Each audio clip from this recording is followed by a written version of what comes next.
ننزل بقى عليه بالصوص يا جماعه. بصوا، طب بذمتكم هو ولا مش هو؟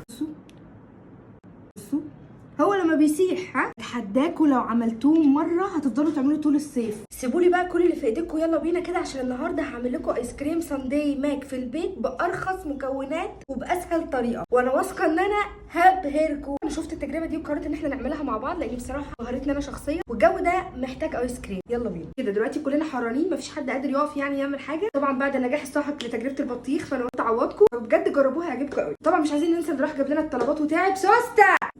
كل اللي محتاجينه بقى في الوصفه دي كيس كريم كراميل، اي صوصات بتحبوها، واصلا في ناس بتحبوا ساده فممكن تستغنى عن الكلام ده، و135 جرام كريم شانتيه فلت او اكياس، انا ما لقيتش فلت فاضطريت اجيب ده، ونص كيلو لبن. يلا بينا، هنفضي اللبن هنا كده ونجيب كيس الكريم كراميل ننزل بيه على اللبن. في المرحله دي بقى بنحط معلقه عسل نحل او عسل جلوكوز، انا ما كانش عندي عسل جلوكوز ده، فكان عندي عسل نحل فهاخد منه معلقه كبيره. ونقلب بقى كل الكلام ده مع بعض وناخده على البوتاجاز على نار متوسطه لحد ما يغلي.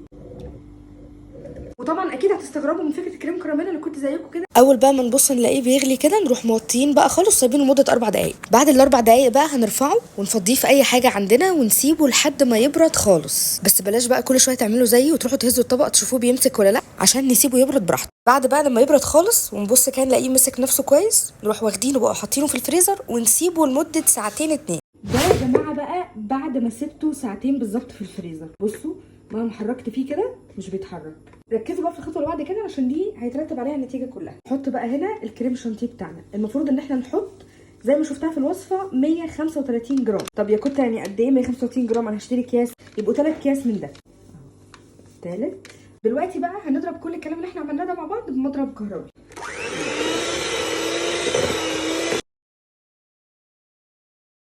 بصوا لسه طبعا احنا معانا وقت اكتر عشان ايه يدينا السمك اللي احنا عايزينه. بصوا كده القوام بدا يتقل معايا ازاي، ولكن برضو لسه مش ده اللي عايزين نوصله. هنفضل نضرب لمده 10 دقايق، ده بالظبط اللي احنا عايزينه.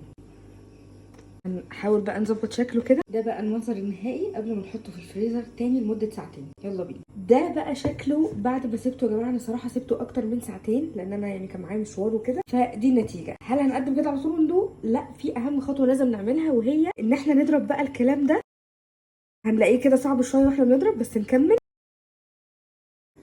دلوقتي بقى جه وقت التقديم ان احنا نشوف النتيجه بتاعتنا. كيس سندوتشات كده واي قمع بتاع اي جهاز عندكم، بلح الشام بتاع بتي فور. بس بصراحه انا استعنت بايفا علشان خاطر الموضوع ما كانش بالنسبه لي سهل قوي، وواضح ان هو ولا بالنسبه لايفا برضه. بس يا جماعه قوام الايس كريم وشكله مش طبيعي. ننزل بقى عليه بالصوص يا جماعه. بصوا، طب بذمتكم هو ولا مش هو؟ بجد لازم تجربوه. عملت بقى واحد صوص شوكليت وواحد كراميل علشان نرضي كل الاذواق، ويلا بينا على النتيجه. بصوا يا جماعه، بس معلش نركز هنا بس في القوام شويه. بصوا مش طبيعي، فانا دلوقتي هدوق خير ان شاء الله. مستحيل يا جماعه، خشوا اعملوه دلوقتي، يعني انتوا ما تستنوش لبكره. دوقوا كراميل. بصوا هو لما بيسيح، هو قوي ده. اتحداكوا لو عملتوه مره هتفضلوا تعملوا طول الصيف، مش هتجيبوه من بره تاني ابدا، مش هتصدقوا النتيجه. انا هستنى رايكم. عايزه يا جماعه اشكر عبد الرحمن مجدي، صراحه شفت الوصفه دي منه وبجد تحفه، فاستنوني في تجارب تانيه كتير وهبهركم.